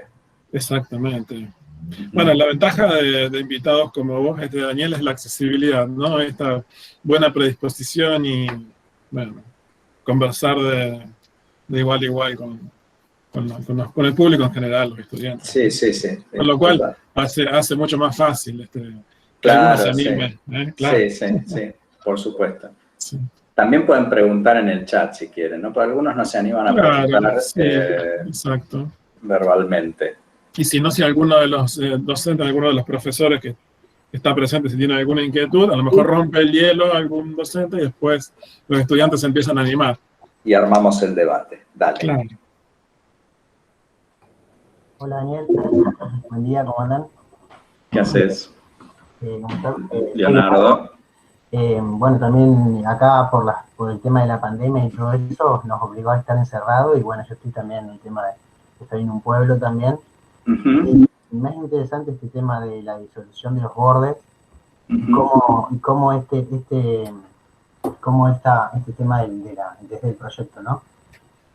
A través de lo material tratar como de romper este límite y que que ambas cosas pasen entre eso y comience como a cruzarse, ¿no? Como haya comunicación. Y mi pregunta me surgía, para poder romper un poco el hielo, como decían, de este tema de cómo, de dónde está el interés, este interés que tiene tu arquitectura, como también está la arquitectura del estudio Bach, que es tiene como un lado de investigación mío muy parecido, también el tema de las transiciones, ¿no? ¿De dónde viene el interés de meter muchas materialidades? No sé si viene muchas materialidades en el mismo proyecto, ¿no? Porque veo que son muy diversos. Hormigón, ladrillo, madera, metal. Hay como es como poner todas las materialidades. ¿De dónde viene ese interés? Y te pregunto si tal vez venga de un reconocimiento del sitio, de collagear materialidades, no sé, pero ¿de dónde viene? Eso te pregunto. Gracias. A ver, nosotros siempre estamos abiertos a pensar y a investigar sobre los materiales, ¿no? Como hay algo en eso que, digamos, nos seduce. Por otro lado, lo interesante también es cómo los combinás. No es que pones todos, sino que lo que haces es tratar de combinar, o hacemos, ¿no? Tratar de combinar distintos sistemas de producción. Por eso a nosotros nos gusta más hablar de los sistemas de producción y combinar esos sistemas. Después, los sistemas de producción pueden estar conformados por varios materiales, ¿no? Porque la madera y el metal, ponerle los perfiles, son de montaje y quizás convivan en una misma, digamos, en una misma obra. A nosotros nos interesa trabajar los vínculos. Hay algo que tenemos ahí entre cómo vincular una cosa con otra, ¿no? Y no creemos tanto en la monomaterialidad, porque creemos que no existe y es forzada, ¿no? Porque, digamos, podríamos hablar de la obra de Dieste como monomaterial y no es tan así, porque en realidad, y lo que nos gusta estudiar a nosotros, por ejemplo, con esa obra, que no es una obra de mampuesto, es una obra que tiene mampuesto, que tiene montaje y que tiene colado. Tiene las tres. Lo que pasa es que están escondidas con el ladrillo. Y entonces vos lo ves y vos decís, uy, tiene un solo material. Pero tiene un montón de hierro y tiene un montón de hormigón esa obra, ¿no? Porque si no, no podría materializarse. Quizás nosotros, a diferencia de eso, lo que hacemos es expresar esos materiales, los mostramos, no los escondemos, los mostramos. El interés es tratar de ver cómo los hacemos convivir, sin que sea, digamos, sin que estén tirados al azar o porque los encontré. La mayoría de los materiales con los que usamos son los que conseguimos en el lugar y son los que tenemos la posibilidad de tener una mano de obra posible. Y la que conseguimos, la que tenemos, y también tiene que ver con la economía de recursos y la economía, digamos, de cantidad de presupuesto que tenemos para hacerlo, ¿no? Y el hormigón, el ladrillo, el metal, bueno, son cosas que conseguimos acá y que son, digamos, de fácil mano de obra para nosotros, ¿no? Y entonces, bueno, decidimos trabajar con eso. Un poco es eso. Nuestro interés también tiene que ver con esta cosa casi artesanal de investigar a ver qué posibilidades nos dan esos materiales. Quizás por eso a veces no los repetimos en la obra siempre, sistemáticamente. Vamos cambiando porque tenemos ese impulso de ver qué pasa si usamos este material. Nos gustaría usar otros, pero que quizás no nos dan los recursos, pero, digamos, la chapa canalada es un material fácil de conseguir fácil. Por ejemplo, esta última casa va a tener, y algo que conseguimos, que fue interesante, que no se ve todavía porque no está terminada, pero tiene unos parasoles de chapa canalada perforada, que no existe la chapa canalada perforada en el mercado acá. Quizás la venden empresas carísimas, que nosotros no llegamos a comprar eso, pero conseguimos un señor que tiene una máquina que te hace el acanalado de la chapa perforada de Schulman.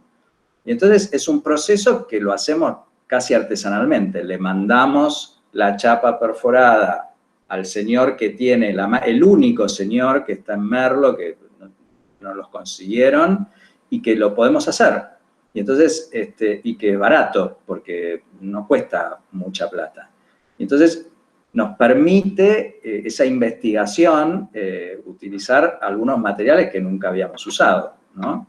Por ejemplo, esto, chapa canalada perforada.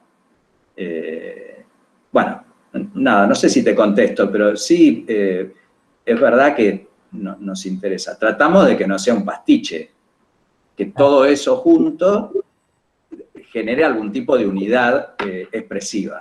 Claro, no sé cómo sería, porque, por ejemplo, yo saldría acá a mi pueblo y empezaría como a escribir o a dibujar o a detallar rastros de la materia, de cosas, de características de ese material. Por ejemplo, de la chapa, el reflejo, de la madera, lo cálido, pero parten desde ahí, desde ese tema de, o sea, en el sentido no, de... Quizás más, quizás... Perdón, viste que Zumthor habla de este tema de cómo cómo se encuentran esas dos materialidades, y es como decís, un trabajo muy artesanal, porque tenés que verlo uno en uno prácticamente para ver realmente lo que sucede, porque con la maqueta no llegás, con el dibujo no llegás, es como que tenés que ir y ver, no sé, pararte en el encuentro de una madera y un hormigón y decir, mirá cómo refleja, mirá la textura, mirá esto, mirá lo otro, y anotarlo, dibujarlo, y tratar como de exprimirlo, ¿no? No sé si les pasa o si no. Sí, nos pasa porque nuestro gran laboratorio es la propia obra. Nosotros cambiamos muchas cosas en la obra, lamentablemente o afortunadamente, no sé, porque hay cosas que una documentación de dibujos no te permite. Porque todo lo que vos decís, que tiene que ver con la percepción del material, solo lo ves cuando ves el material. Y a veces los materiales, vos decís madera, pero no toda la madera es la misma, ¿no? Entonces ahí ya cambia. O los ladrillos, no hay un ladrillo igual al otro, ¿no? Entonces tenés que salir a buscar. Esta última casa tiene ladrillos traídos de Córdoba, porque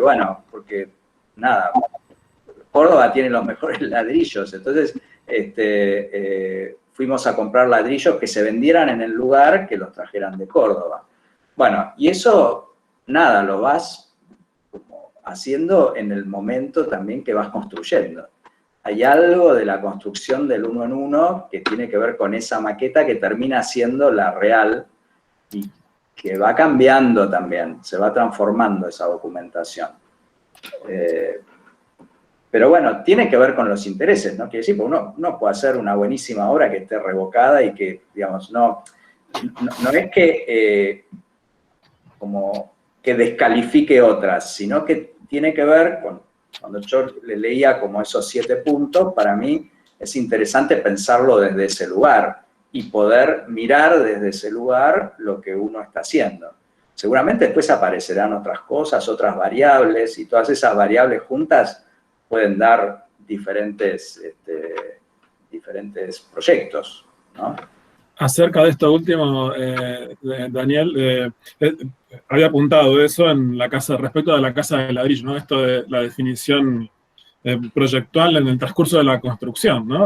Una parte al menos de esa definición proyectual en el transcurso de la construcción, cuando hablabas del sistema estructural, ¿no? Al descubrir que esa losa estaba apoyada sobre perfiles metálicos, estudiar la posibilidad de que la estructura de la vivienda se adecue a esa suerte de descubrimiento que se había hecho sí, en instancia de construcción, claro. Que fue un descubrimiento real porque tenía cielo raso la casa. Recién cuando tiramos el cielo raso vimos que había unos perfiles de 30 que iban de medianera a medianera y que viendo eso descubrimos que no podíamos ni tocar la medianera con el vecino porque era una pared de 15, que si no podíamos ni poner una columna en esa medianera. Entonces, ahí aparece la idea de estructura independiente. Y con la estructura que nos aparece después de tirar el cielo raso, cambiamos la documentación, que era una estructura de hormigón. Y apareció como una nueva, digamos, posibilidad de producir eso, ¿no? Sí, totalmente. Y bueno, respecto de esta cuestión de articulación de distintas modalidades constructivas y materiales, creo que es patente en la obra de ustedes, pero también con mucha claridad en relación a la definición de los elementos. Y una cuestión es clara dónde está la estructura, por dónde pasa la estructura, por dónde pasa la envolvente, la independencia entre la estructura y las envolventes. El ladrillo, al menos en las obras más difundidas de ustedes, pierde ese prejuicio o esa predisposición a hacer el muro portante y pasa a ser envolvente, más o menos permeable. Bueno, con total claridad. Y este estudio de la Junta de los Buñones, bueno, va asociado con esa noción de tectónica de la que hablabas al principio, ¿no? El estudio del punto de encuentro o de discontinuidad entre los elementos materiales es uno de los hechos sustanciales de nuestro quehacer, ¿no? Y sí. También comparto esto que vos decías acerca de que la arquitectura monomaterial es muy limitada, digamos, en cuanto a casos posibles y que... Bueno, sí, aparte de eso, porque necesitas una mano de obra muy calificada también, o sea, en el sentido de generar este plano, ¿viste? En el sentido del plano del ladrillo, del plano de última modificación, ¿cómo es? Del plano del revoque, o sea, necesitas mano de obra que esté como sea muy especializada en el sentido de la técnica, ¿no? Y este tema de esta sucesión o amalgamiento de partes que se van como vinculando, y aparte que sean como piezas, te permite eso también, ¿no? Que sean piezas como más rectas, más fielmente, no sé cómo expresarlo, pero claro, es como que tenés otra posibilidad de poder Sí, a nosotros la imperfección de la obra nos interesa también, porque la perfección pasa por otro lado. Nosotros la miramos desde otro lugar, ¿no? Desde quizás el encuentro de los elementos, de las proporciones de los espacios, de las lógicas por las que se hicieron. Quizás no por, digamos, la perfección de la mano de obra, porque la mano de obra tiene que ver con la posibilidad, ¿no? Y si en el desencofrado de un hormigón apareció una grieta, bueno, aparecerá, ¿no? Porque forma parte del proceso por la que se construyó y es parte de ese lenguaje, ¿no? Que es único, ¿no? Pues no puedes hacer un hormigón igual al otro, ¿no? Pues depende del encofrado, la madera, el desencofrado, una cantidad de cosas que nunca lo vas a lograr igual que otro. Bueno, gracias, Leonardo. ¿Alguna otra pregunta por parte de... Bueno, ya que fue el primero en hablar un estudiante, ¿algún otro estudiante que tenga alguna inquietud respecto de la obra de Daniel? Daniel, yo te quería hacer una consulta. No sos estudiante, pero... No, sí. un estudiante de la maestría. Estudiante de la maestría. No, vos sabés que me pareció súper interesante el tema de que un dato que no es menor, que es el tema de las instalaciones, que en general casi como que quedan librados al azar en muchos proyectos, pero vos hiciste énfasis en que es material de proyecto también, como el resto de las cosas. Y no sé por qué me disparó cuando vi la casa en capilla, en realidad lo que te quiero consultar, esas bovedillas de ese techo, me pareció que había tú un albañal suspendido donde drenaban las bovedillas, ¿puede ser? Como una ranura que tenés todo perimetral. ¿Cómo drena ese techo? No, el techo sobre las bovedillas hay una capa de compresión y finalmente es una losa, ¿no? No tiene eso. Quizás en la maqueta parecía que no estaba eso porque estaba construida la bovedilla. Pero sí, todas las instalaciones de esa casa están a la vista, digamos, ¿no? Las instalaciones eléctricas, los desagües, está como la forma en la que, digamos, se muestran las cosas son así. No están... Es como la misma lógica de los materiales, esto que vos planteabas, con el tema de instalación, inclusive lo que está bueno y en relación a los chicos, la excusa del código, cómo atravesar el código, cómo buscar ese espacio como para transgredirlo y generarlo como una oportunidad, ¿no? Eso también está buenísimo. Que no es una limitación, sino que hay que tener la inteligencia, sí, de reinterpretarlo y que te sea útil. Sí, totalmente. En ese sentido, hay que trabajar con todo eso. Cada limitante es una oportunidad para proyectar, ¿viste? O sea, el caso más chiquito era como el medidor de gas en la casa de ladrillo, ¿no? Como todo con su escala, pero digo, ¿cómo pensás la propia estructura del ladrillo para que, digamos, la oportunidad del medidor no sea que después venga alguien y me coloque un medidor ahí? O los aires acondicionados en el edificio, ¿no? O sea, el aire acondicionado, porque es una necesidad. Si es una necesidad, forma parte de la limitación que tenemos como arquitectos o arquitectas para poder resolverlo. Y resolverlo no es la resolución funcional solamente, que es el que te lo viene a poner el aire acondicionado. Te dice, bueno, ¿dónde lo querés? Acá, y te lo saca afuera ahí a 20 centímetros. Vos tenés que pensarlo, ¿no? Y pensarlo implica resolverlo con arquitectura. Y eso es un trabajo complejo, pero digamos que nosotros tenemos casi la obligación de hacerlo, ¿no? Sí, tomé nota de la ubicación de los aires acondicionados detrás de las alacenas. No lo había notado en las imágenes que tenía a la vista de estas obras. Es un lugar fantástico porque dan los espesores. Sí. Claro. Están ahí, están ventilados y accedés desde la alacena. Lo único que tenés que es vaciar la alacena el día que tenés un problema. Pero bueno, es una vez cada muchos años. En general todavía nunca se hizo, así que no tuvimos ese problema. Sí, muchos años.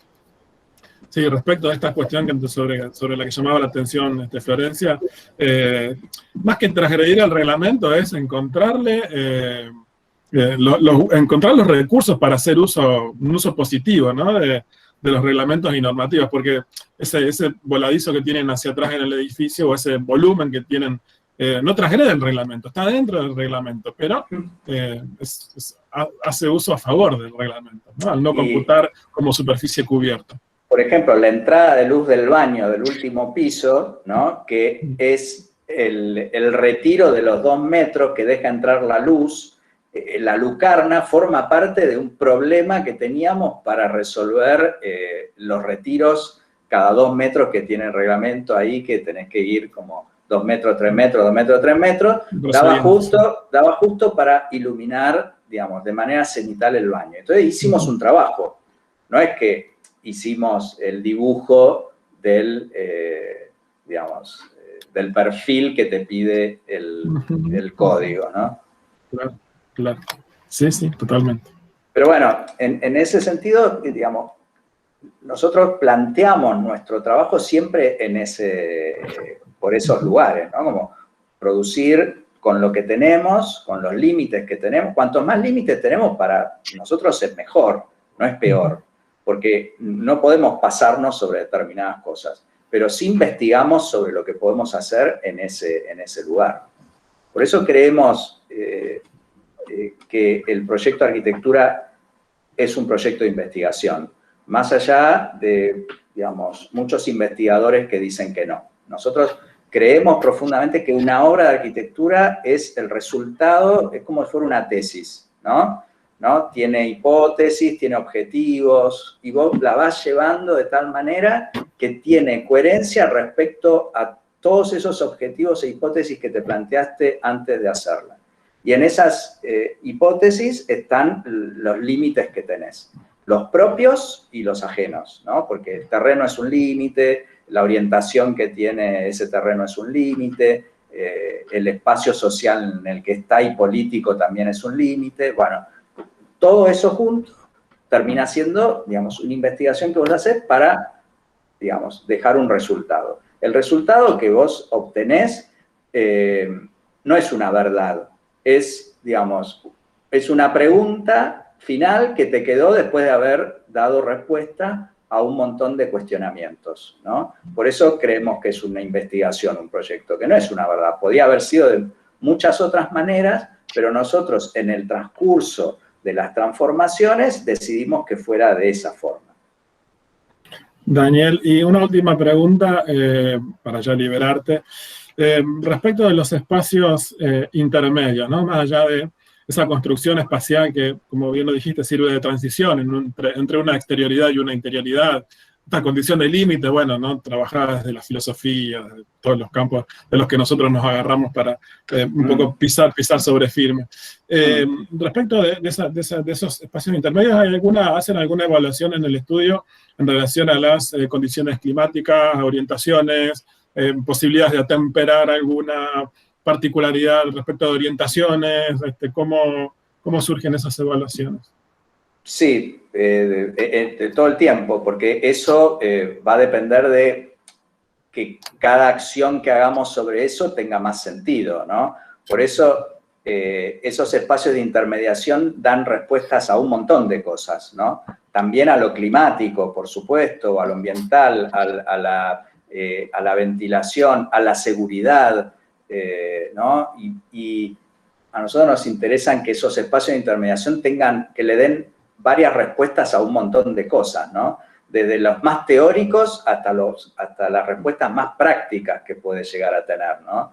El espacio de intermediación resuelve un mueble, como resuelve también un espacio semicubierto para que no te llueva y puedas tomar mate, digo, como un montón de cosas, o para que, digamos, ese límite que hay entre un lugar y el otro, que no solamente es interior-exterior, también puede ser interior-interior. O sea, el espacio de intermediación que existe entre dos espacios de uso puede ser muy interesante trabajarlo porque es el que te va a determinar qué tipo de acciones podés hacer en ese lugar, ¿no? Entonces, bueno, hay un montón de trabajo hecho sobre ese lugar. Creo que es el foco en el que más tiempo nosotros le dedicamos en el estudio, por eso probablemente aparece en estas charlas siempre acentuado, ¿no? Porque hoy por hoy es lo que más nos interesa. Y eso siempre está ligado a, digamos, las otras problemáticas que tienen que ver con lo material, lo estructural, lo formal, lo espacial, básicamente, ¿no? Muy elaborado y muy logrado. Bueno, sí. Está pensado. Después... Sí, claro. Después hay que construirlo. En la Casa de Capilla esta idea del espacio intersticial entre el pueblo y el campo, que parece metafórico, pero es real, ¿no? Porque aparece y acontece de esa manera, ¿no? Y para nosotros fue como muy, ¿cómo te podría decir? Cuando descubrimos que eso podía pasar, empezamos a trabajar en ese lugar, ¿no? Como, ¿es una medianera o no es una medianera? Porque nosotros dudábamos si el terreno que teníamos era del campo o del pueblo. No sabíamos de quién era. ¿Existe la medianera? ¿Construimos la medianera? Bueno, y si la construimos, ¿qué pasa en esa medianera? Porque, digamos, tenemos que pensar en una casa que esté apoyada como cualquier casa de ciudad o no. Bueno, entonces, en eso de que está apoyada o no está apoyada, terminamos pensando en un lugar que tuviera como 2 puntos de apoyo, que no era lo mismo, ¿no? Y ahí hubo un trabajo. Y ahí, bueno, le pusimos un montón de tiempo para poder desarrollar ese lugar y construirlo, ¿no? Impecable. Daniel, te agradecemos enormemente la presencia, la dedicación, el entusiasmo de siempre, ¿no? Se nota tu espíritu docente en tus charlas, no solo el de la excelencia profesional, sino el espíritu docente por sobre todo, con lo cual doblemente agradecidos. Bueno, mil gracias a ustedes, estoy para cuando quieran, gracias por invitarme y lo que necesiten, están todas mis redes ahí para que me escriban, no hay problema. Bueno, un gran abrazo. Muchas gracias, hasta luego. Gracias a todos. Muchas gracias. Gracias. Gracias. Chao, gracias.